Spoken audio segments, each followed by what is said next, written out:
Hey, 1 2 1 2, yo, welcome back. It's made in the 1980s. This is not a political podcast. This is not a political podcast, but I have things to say, and I have things to say out of concern. I'm extremely concerned about Black people. I'm extremely concerned about the Black vote. I'm extremely concerned about what I saw earlier this week. And I wanted to make sure that I digested all the information and sat for a minute before I really got a chance to speak on it. But first, as always, thank you for tuning in. Hey, man, made in the 1980s. Um, Available everywhere that you want to listen or watch your podcast, right? YouTube. We're powered by Podbean, so that has us everywhere, whether it's Apple or Spotify as well. So, man, thank you all for tuning in, subscribing, liking, rating, whether it's 1 or 5. I appreciate it.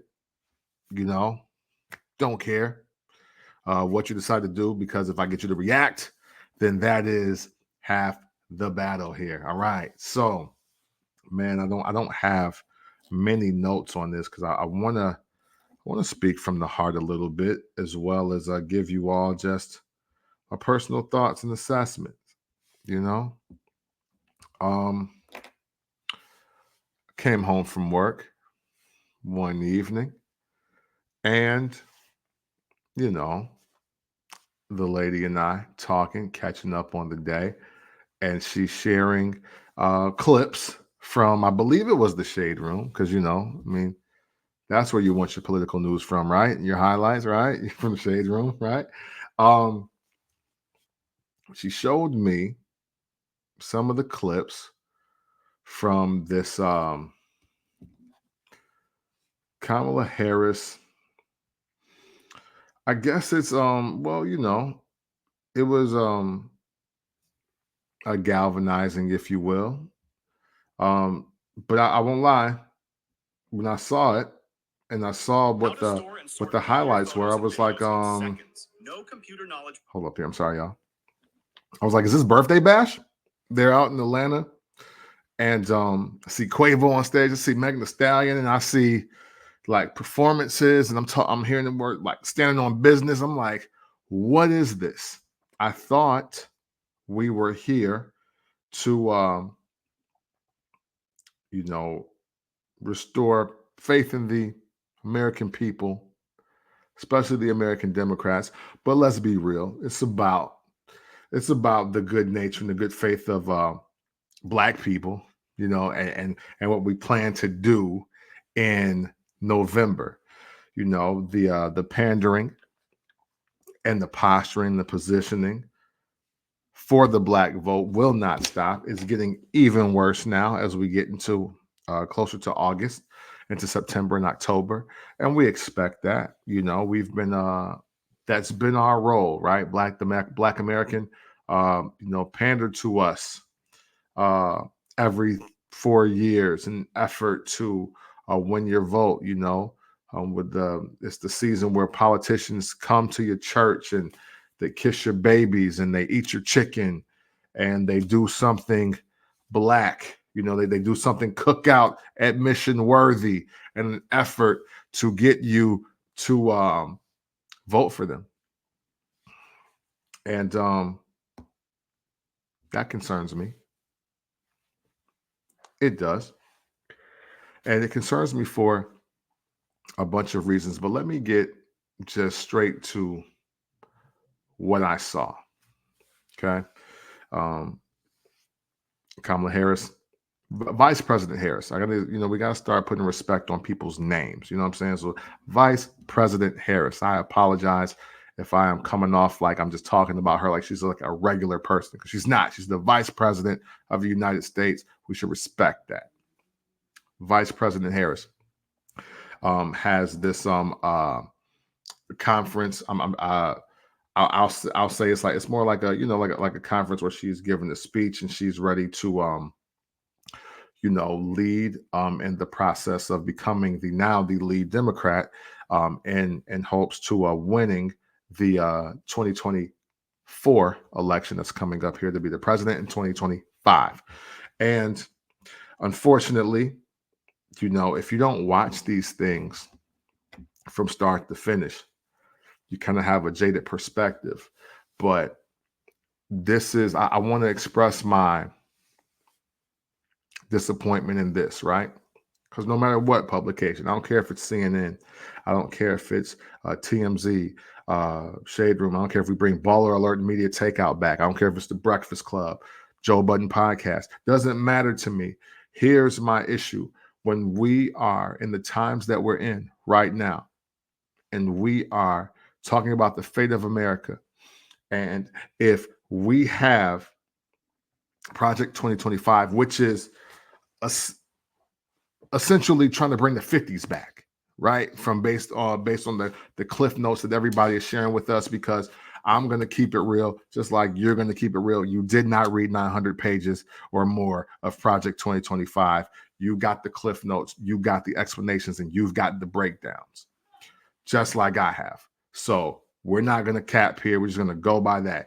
And by that measure, if Project 2025 is as serious as it is, and we are in that much danger of losing the absence of history, if police are getting immunity, if women and their bodies and abortions and all that, it's going to run amok. I don't want to see Quavo of the Migos talking about how Kamala Harris stands on business. I don't want to see it. Sorry. Respect to Quavo. Love the Migos. Respect the Vice President Harris. I don't want to see that at a time like this. I just don't. And you know what else I don't want to see? I don't want to see Megan Thee Stallion fully clothed, rapping her latest single that has nothing to do with political power, political freedom, inspiration, or galvanizing the vote. You know what I'm saying? She wouldn't perform in Fight the Power. She performing something off of her new album. She performing one of her lead singles. We need Chuck D. Where's Killer Mike at? We need people that are more adverse into what is happening.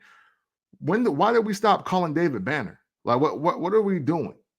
What are we doing when we have so much at stake? At least that's what they want us to believe, right? They want us to believe that, Trump is this mean, nasty individual, and Project 2025 could be the start of the end. And if that's true, if we believe that,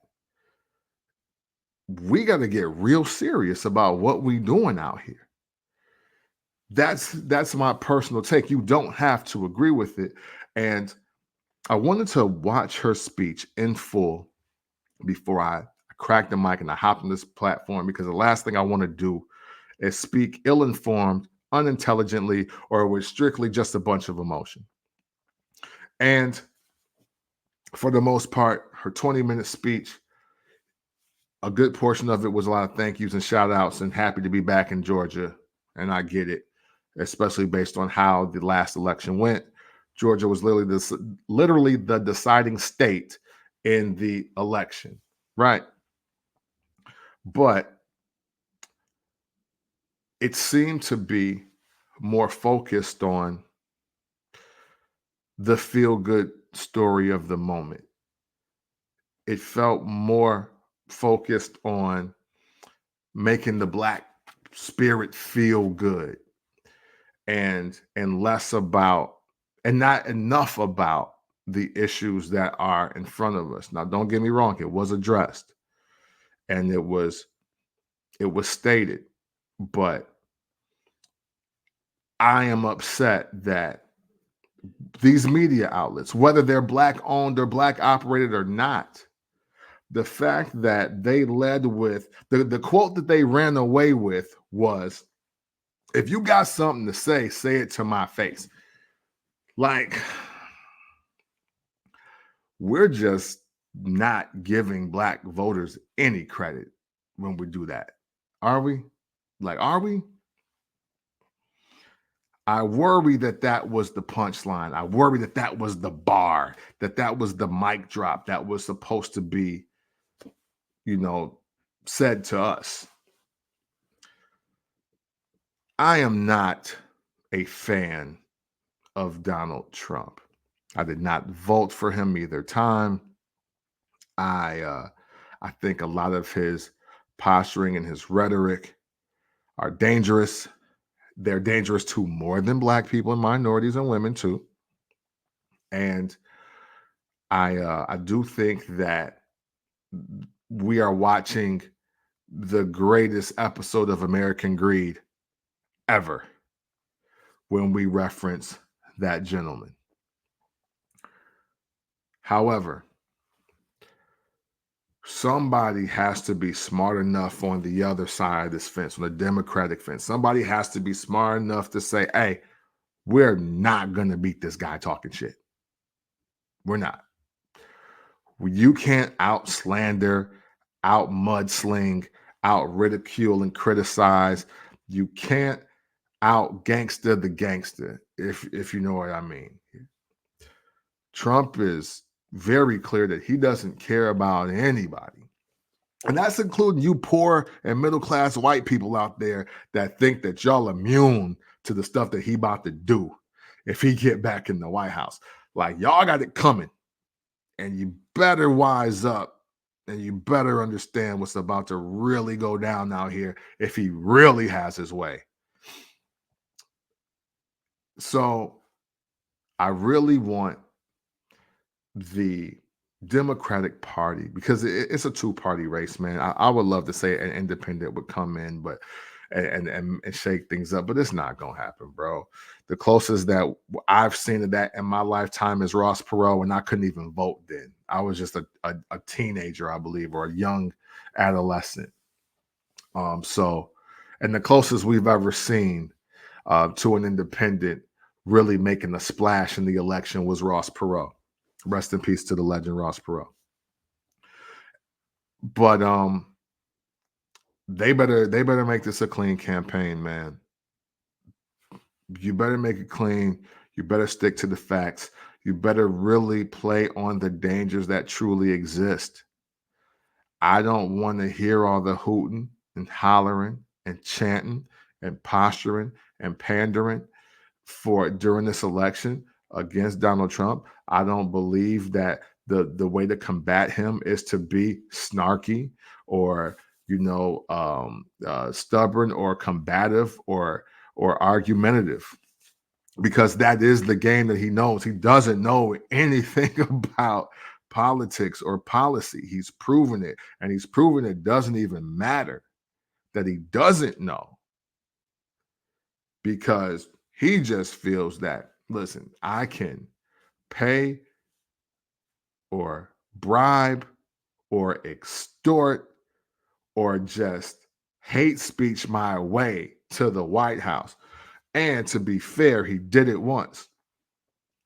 I want all of you black voters that are on fire about what's happened earlier this week to really let one thing sink into your head. When it comes to the popular vote in the last two elections, that would be 2016 and 2020.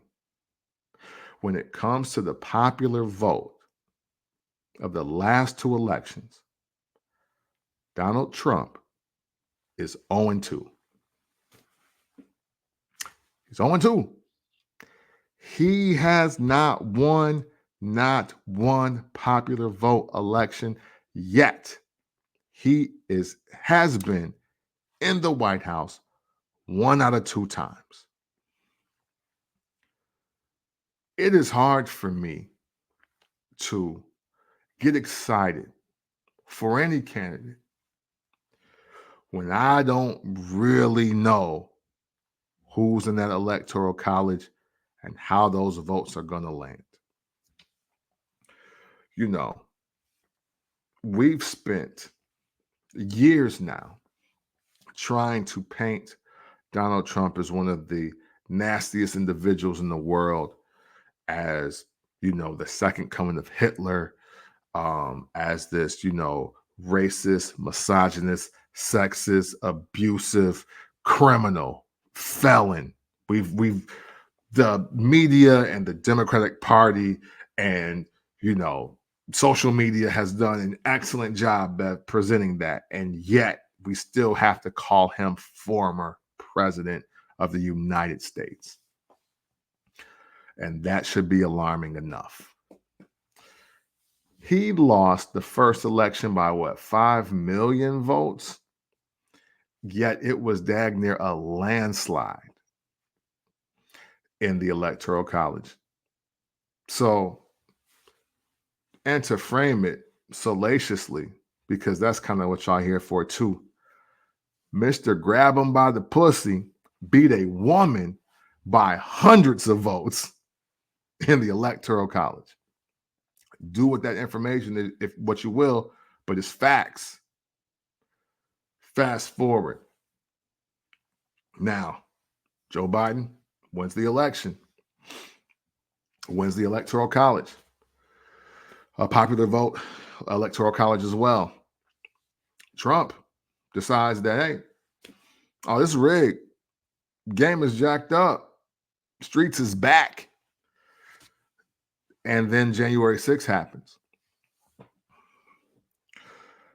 And the wildest part about that is not the trial and the convictions and everything that happened and the reason why the insurrection happens, right? That's not the wildest part to me. The wildest part to me is that all that happened and the Republicans still are not trying to put somebody else in this election to go against Biden or Harris. They're not even trying to get another candidate. And that's what worries me. Again, it's been a great job. Perception, perspective, posturing wise, painting Donald Trump to be a very vile human being. It's been a great campaign. But aren't you alarmed that a guy that caused January 6th is still being able to even run for president? Run like he's on the bill. They're not putting any of their younger, more capable, or just had nothing to do with it candidates up front. They're not even trying.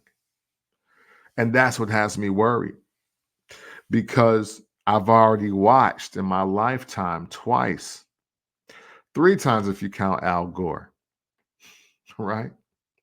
3 times if you count Al Gore. I've already watched the popular vote not mean anything. And I'm sorry to say it that way, but it's just the reality. And usually, whatever state I'm in, I kind of know what the vibe is. No way Illinois was going to not vote for Barack Obama. No way was the state of Indiana not going to vote for the team with Mike Pence on it. It's math, right? It's very binary, but at the same time, it's very cloudy in how all of this works. And I think we're all just being duped in a lot of ways. And I'm trying to make sense of it. I'm trying to be sensible, trying to pay more attention to my local elections. I don't want to get into the deeper, darker criminal link and details that is the presidential campaign. So don't expect a lot of responses from this episode from me. I'm saying what I got to say and I'm getting up out of here. But there's a cause for concern. And Black people need to take control over their vote. That's what I want. We are, unfortunately, so emotionally driven with all of our political stances. And all politicians seemingly have to do is just show us that they want us to vote. And that is good enough. I don't recall there ever being a president since Lincoln that has truly impacted the future of the Black American in such a significant and great way where we can be like, man, so glad we voted for him or her. And that should be cause for concern. Concern for all of us. Again, man, I'm no political scientist. I'm no Democrat or Republican. I'm not. But this week, I've been praying for the Black American. I've been praying for the Black delegation. I've been praying for the Black vote. Not that I want or I'm going to tell you who to vote for, but I just want, in the midst of all the propaganda, I want somebody to take us seriously. And I want this all to be taken very seriously. I've heard so much casually and directly about Project 2025 that the last thing I want to see is rappers with no political background to speak of helping to rally and rowdy an audience for us to have a lot of hashtag and trending topic worthy bars to share when we're less than 120 days from one of the biggest decisions of the next 4 years. Sorry if that offends anybody. Sorry. I love Black people. I care about Black people. And that's just where I'm at with it. At the end of Vice President Harris' speech, she asked the crowd, do we believe in the promise of America? My initial thought was no. but then again, I wanted to ask, like, well, what is the promise? Because in all things considered, in the original promise of America, Black people weren't included in that. Black Americans were not included in anything that was truth, justice, and the American way. It wasn't about us getting land of the free, home of the brave, peace and freedom and love. We weren't meant to get any of that. So, what is the promise of America if you're talking to just Black Americans? I'd like to know that. And, I salute all the Black men and women, no matter what side they're on, that are at least speaking up, speaking out, doing their part in their own way to keep us informed. But I really want it to be a lot harder for them to sway us one way or the other. That's all.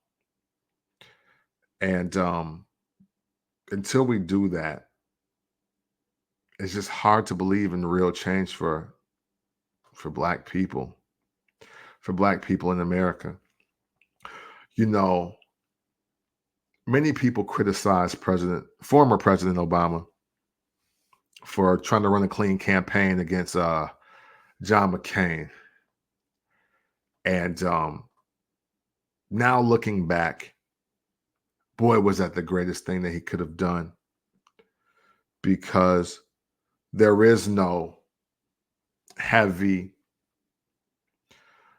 disdain. There is no sensationalized story to lead with. It's just like, yo, this is the facts. This is what I'm here to do for America, and this is what it is. Donald Trump, former President Trump, you gotta say it because it's a real thing. Former President Trump not only turned on every Democrat in sight, he turned on a lot of Republicans. Didn't he call John McCain a coward and a loser because he was a prisoner of war? That man's a Republican and a war vet, and he shit on him while running for president, and he won. You can't let nothing distract you from the facts that literally happened right in your face. So yeah, I'm worried. This doesn't look good. This looks really bad. To sum it up, I've talked way too much on this, but man, listen, before I get clean and clear the F up out of here, what I want to say to all of you is be smart, practice your emotional intelligence, listen to the words that these people are telling you. Watch and look and register and understand the things that are happening right in front of your face. This is supposed to be one of the most pivotal elections of our lifetime.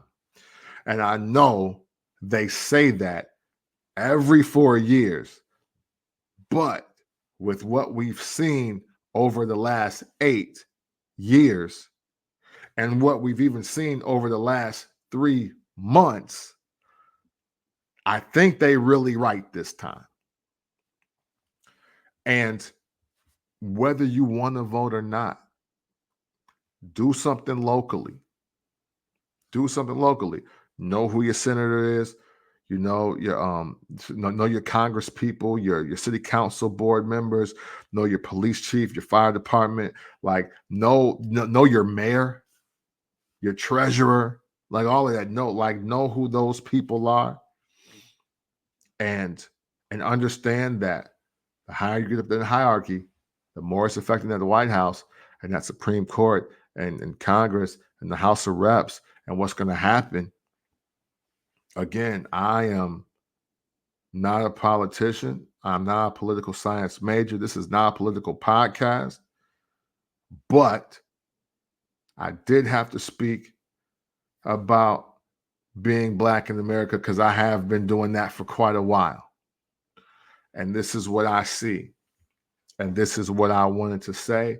I wanted to say it uninterrupted. I'm not really trying to have a conversation. These are just my thoughts pouring out of my head and into this microphone and hopefully to your eyes and ears so you can also be awakened or enlightened and not on some super like, oh, stay woke, bro. Like, it's like, no, just pay attention. Pay attention. They can't song and dance me into the polls this time. They just can't. And I am a little disheartened at the fact that in moments that matter the most, we need athletes and entertainers to perform in an effort to get us to pay attention and to make a move. That's disappointing. I get it. I get the play because, they want the youth to vote. They want people to vote in general. You're trying to get attention. You're trying to raise money. You're trying to connect with potential voters to support your campaign. But the other side don't be doing that. And they come out in droves. When is that other party going to stick to the facts and what really helps us in order to get us where they want us to go? If you want my personal opinion, because they don't care about us either. Democrats don't care about us. Republicans don't care about us. Nobody cares about us. We are the most talented. We are the most alluring. We're the most popular species in the United States, but we're also the most manipulated. We're also the most misused. We also are the most gullible and the only people trying to be inclusive. We're the only ones.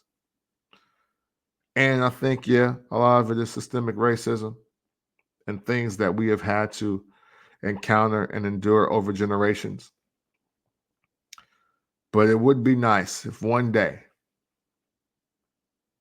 the Black American would decide that, nah, I'm good. Let's huddle up and figure this out for us. Man, I appreciate y'all listening to me for this long. Thank you very much. Continue to listen to the show.